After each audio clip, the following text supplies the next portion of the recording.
Please, everybody, give a warm round of applause to Christina.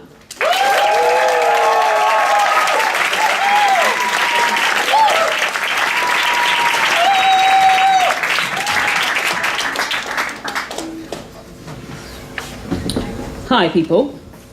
I'm Christina, and today I've been asked to make my research funny for you.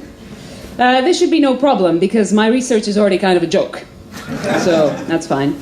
I am indeed a physicist, but I'm not the boson-chasing, black holes colliding, Sheldon Cooper type.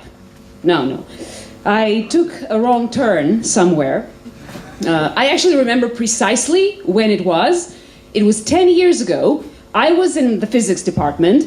Down a corridor, I turned left. And I come across this talk, which I just couldn't figure out what it had to do with physics. You see, the title was Analyzing Tutankhamun's Loincloths. So, you know who Tutankhamun is, right? He's that kid who was made pharaoh, but, he ended up not doing anything significant, but people love him anyway. Think Justin Bieber of ancient Egypt. And you know what the loincloths are, right? That's his underwear. Yeah, exactly. Woo! So I go in this talk. There is this guy from the Cairo Museum. He looks kind of ancient himself. And for 45 minutes, he talks to us very seriously about the pharaoh's underwear. He was super excited. You should have seen him. He brought in this replica. It's this kind of triangular cloth. And he was showing us, and you put it around you like this. And then you pull it really well up your bum like that, huh? And the pharaoh, he would sit like this. And we found that the cloth is more worn on the right side. That means the pharaoh was using his right butt cheek more. Huh? Mind-blowing. I mean, who cares about curing cancer? Tell me more about ancient buttocks, huh? They even used fluorescent imaging to see if there were any feces left on the cloth. Feces means shit. Their wear. Now just imagine poor Tutankhamun's shame. Like, if only he knew that 3,000 years after his death, people would be digging up and sniffing his underwear. He would have worn a clean pair, right? I know since that talk I always am. Now, you can imagine, I found all this fascinating. Not because I have any creepy obsession with underwear or shit. Just a mild one. Not even because I find ancient Egypt all that interesting as a period. I mean, if I want to see cat memes, I go on YouTube.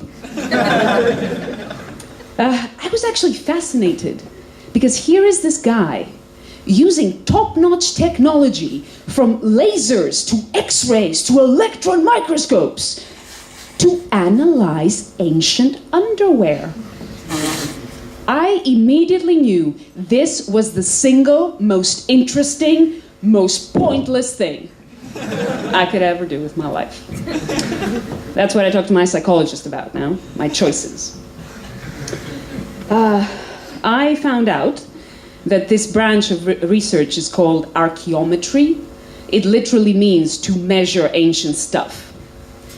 So I am the person who measures, and I need to collaborate with archaeologists who will provide me with hopefully interesting ancient stuff. That's for you, Barbara. Sorry. Don't you come to me with a rusty nail again. Sorry. Thank you. Now, let me set the record straight again. When I say archaeologist, people think, ooh, Indiana Jones, Lara Croft, that's so cool. No, people, you're thinking girls with big boobs and guys with whips? This is not 50 Shades of Grey, okay? There are no boobs or whips in archaeology. At least not when we're excavating. The other thing that people think is, oh, but it's still cool. You talk about Stonehenge and Viking ships and the pharaohs' underwear. Let me tell you something. Maybe 1% of all archaeologists get to study the cool stuff, the big stuff, if they know someone whom they can sleep with. But in most cases, I'll tell you a secret, huh? In most cases, archaeologists study people's garbage. That's just what people leave behind. That's what we have to do. We go through dead people's trash to see what they've been doing all day. We are essentially really late paparazzi. Now, I can kind of sense you're still wondering exactly what it is that I do.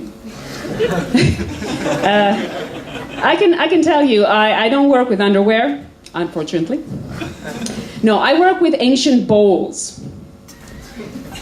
No, not that kind of bowls, like the ones you eat soup in, you know?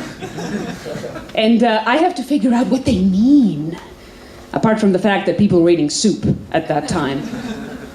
So let's work with me, okay? Let's visualize how this works.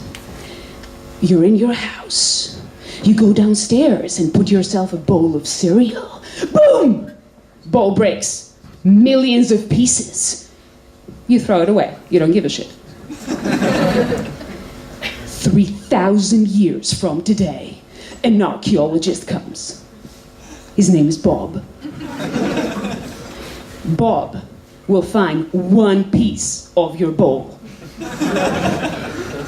He will come to me and say, can you analyze this piece of bowl and tell me what relationship this person had with their mother?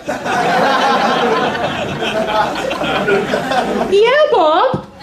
Can I psychoanalyze people who've been dead for thousands of years based on their broken bowls? Of course I can. That's what I do. I'm like CSI, but better. So the trick is that Bob. Bob, he's not completely stupid. He's not going to find just one broken bowl. He's going to find hundreds of broken bowls. People break bowls every day. It is fairly common.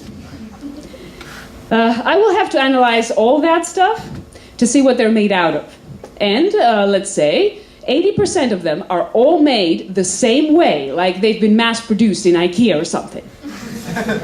Those I throw away again, because we don't care. The other 20% is special. Each one of them was made in a unique way. These were artisanal bowls. Now maybe, the people using those bowls, they thought they needed a special bowl for their cereal. Maybe these people were hipsters.